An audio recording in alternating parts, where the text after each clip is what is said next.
Vítame vás pri ďalšej epizóde podcastu Univerzitnej nemocnice Luisa Pastéra Košice Tajomstvá medicíny. Moje meno je Michala Tkáčová a moje Alžbeta Mohyláková. A v septembri sme si pripomenuli Svetový deň fyzikálnej terapie.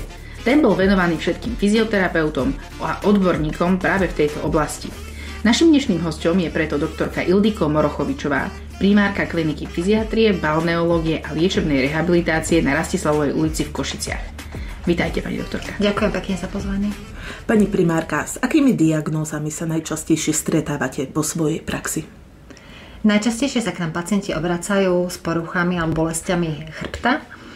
A je to v podstate jedno, či je to predškolák, alebo či je to zamestnanec v aktívnom produktívnom veku, alebo či je to dôchodca, ale sú to najčastejšie ochorenia, ktoré liečíme na našej klinike. A aký význam má podľa vás skorá rehabilitácia po operáciách alebo úrazoch?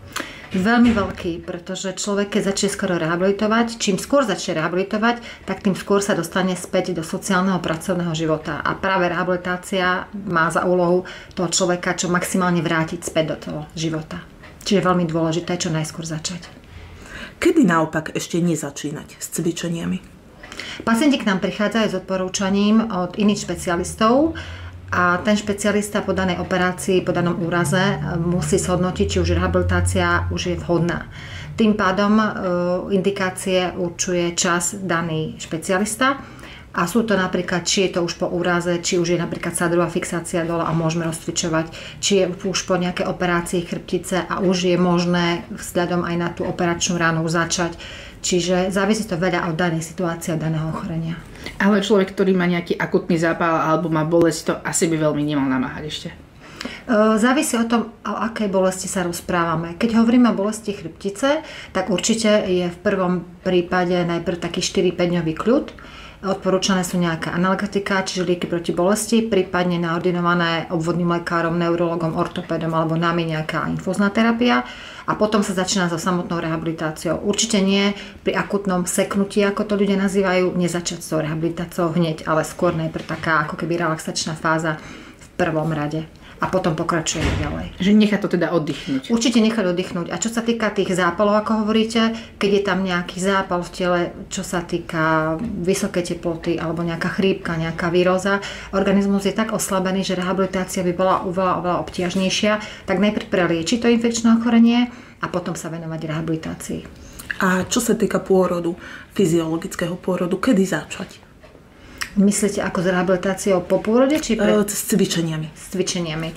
Zase závisí od toho, ako už je tá daná rana, alebo ako má, či je to sekciou, čiže vlastne tým cisárskym rezom, alebo či je to spontánnym pôrodom. Ale čím skôr sa dajú začať klasické cvičenia na posteli, posilňovanie pánového dna, posilňovanie dolných končatín, nejaká cievna gymnastika, dýchacia gymnastika, to sa dá robiť v podstate už po prvých hodinách po pôrode. Aká je úloha pacienta pri samotnom úspechu liečby? Veľmi dôležitá. Ak pacient chce, dokáže veľa vecí a dovolím si povedať, že 70% ťažkostí, keď pacient bude spolupracovať a bude dodržiavať veci, ktoré mu povieme, takzvanú školu chrbta napríklad, tak si vie pomôcť. Čiže keď pacient je motivovaný aj tým, že čím skôr sa dostane do pracovného režimu, do sociálneho života, do pracovného života, a bude inštruovaný, čo má všetko robiť a bude sa spolupodieľať a spolupracovať, tak dokáže veľa vecí urobiť. S akými prekážkami zo strany pacienta sa stretávate pri liečbe? No, hlavne to je tá nespolupráca pacienta. Nechutenstvo niečo robiť doslova a taká apatia a to, že neveria, že bude nejaký úspech. Alebo na druhej strane, keď si myslia, že poriešime veci za nich. Čiže žiadna súčasť tejto v liečbe pacient nejakú súčasť nemá. Cvičenie je to po úrazoch? Že sú takí pacienti takí demotivovaní, takí znechutení z toho? Nedá sa povedať, že to je iba po úrazoch. Je to takisto napríklad po cievnej mozgovej príhode. Hej. Keď pacient zrazu si predstavte v produktívnom veku sa niekomu stane zakrvácanie do mozgu, a zrazu ten pacient je úplne odpojený od života, ktorý mal doteraz. Čiže tu je veľmi dôležité potom aj spolupráca psychológa, psychiatra, čiže nie je to na vrúb toho, že by sa mu nechcel, ale tá nechuť do života spoločná s tým, čo sa mu stalo, je potom veľmi veľká. A kedy je teda tá rehabilitácia najúspešnejšia? Čo sú tie faktory, ktoré ju robia naozaj, že okrem teda pacienta? No najprv pacient k nám musí samozrejme prísť, čiže musí ho niekto odoslať a on musí chcieť. To je už ten prvý úspech. Potom, keď bude pacient inštruovaný, čo všetko môže aj on sám sa spolu podieľať na tej liečbe, tak a bude to robiť, tak je to takisto druhý úspech už potom. A po tretie, správne naštelovanie alebo naordinovanie liečby, tak to je potom ten tretí úspech. Ako spolupracujete s rodinou pacienta pri domácej rehabilitácii? Domácu rehabilitáciu nevykonávame priamo my, ale my vlastne, keď máme pacienta na lôžku, to znamená, naša klinika má lôžkovú časť, kde sú hospitalizovaní pacienti, ktorí nemôžu chodiť ambulantne, lebo nedokážu pre bolesti, alebo majú níženú mobilitu, čiže musia u nás ležať na lôžkovom oddelení, tak vtedy vlastne spolupracujeme oveľa užšie ako u pacientov v ambulantnej liečbe, pretože tam pacienti chodia sami. Ale keď leží u nás pacient na lôžkovom oddelení, jeho príbuzní chodia na návštevy, pýtajú sa, my ich inštruujeme, čo ďalej by mohli pacientovi pomôcť, dávame nejaké odkazy, čo by ešte mohli pre ňa urobiť, pomôcky, keď naučíme pacienta, aké pomôcky, ako má s nimi spolupracovať, ako má ich používať, tak to poinštruujeme takisto aj rodinu, čiže tá spolupráca je tam veľmi, veľmi vysoká a dôležitá v neposlednom rade. Spomínate si aj na nejaký konkrétny prípad nejakého pacienta, ktorý spravil veľký pokrok a vám to nejako utkvelo v pamäti? Máme veľmi veľa pacientov a ich osudy sú rôzne a najviac je snáď na tom lôžkom oddelení sú pacienti, ktorí majú taký najväčší deficit, či je to už po tých spomínaných cievnych mozgových príhodách alebo po úrazoch.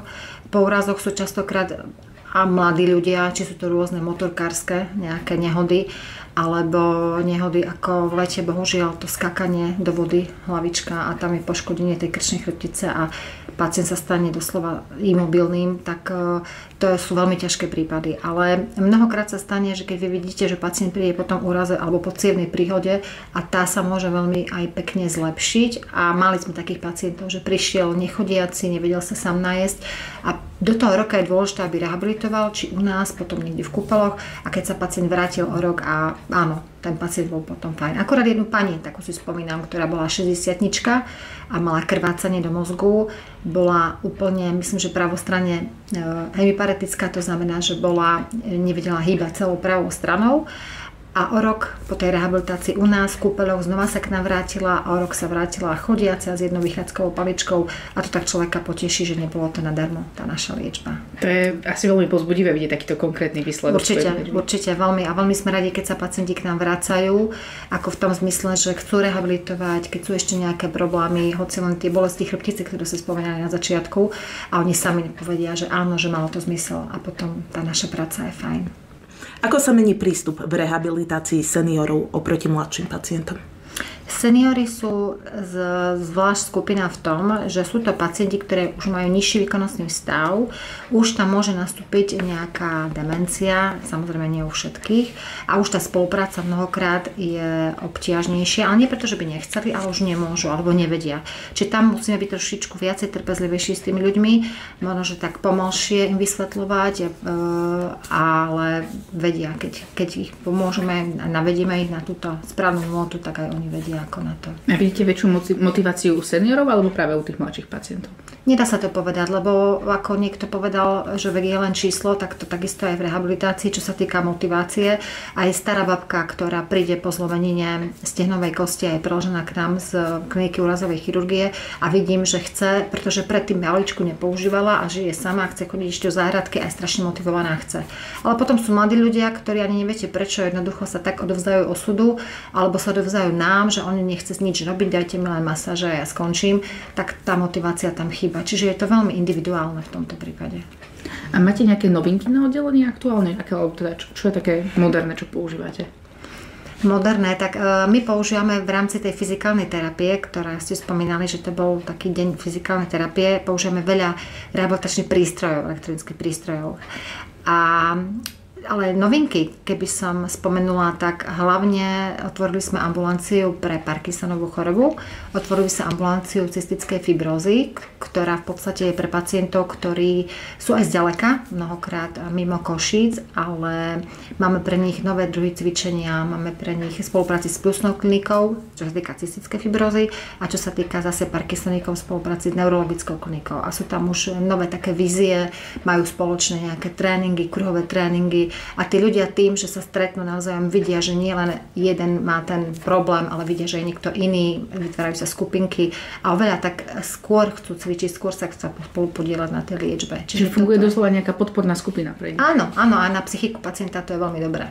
Takto sa stretávať. A v podstate týmto ste iní v porovnaní s nejakými súkromnými rehabilitačnými zariadeniami?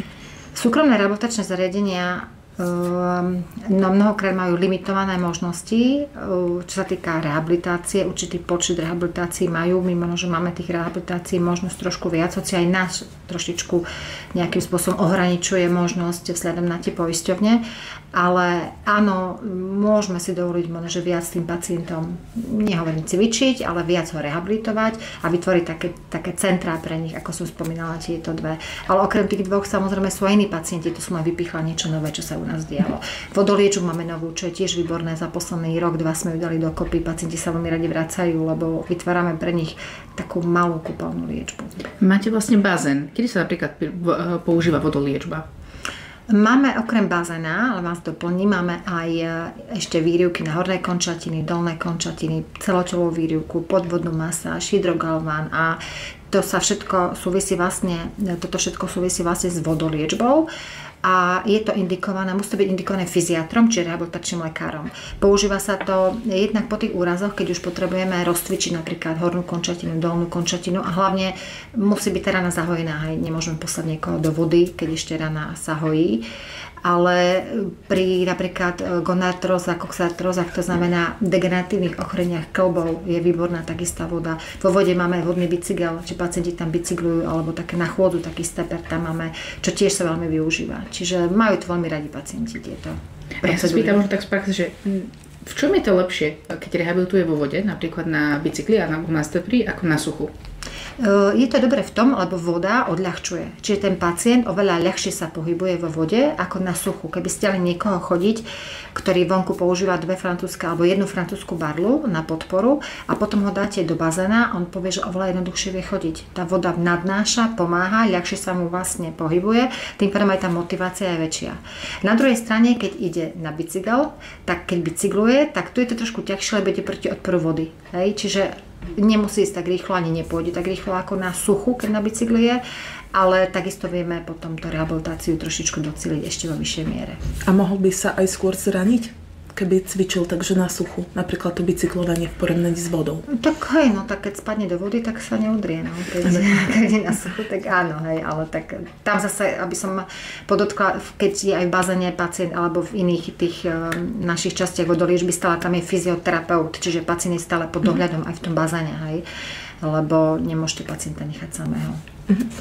Myslela som skrz toho, že to trenie, viete, možno v nejakých kosti alebo takto, že či vo vode, či to nie je náhodou nejak inak v porovnaní so suchom.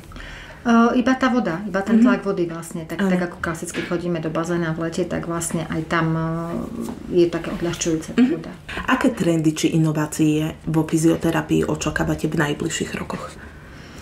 Tak čo sa týka nás, keď môžem konkrétne našu kliniku spomenúť, tak my vlastne teraz už dostávame nové stroje robotické rehabilitácie s tým, že už od januára by sme to chceli naplno rozvinúť. Už teraz máme čas robotické rehabilitácie, kde chodia ambulantní lôžkoví pacienti.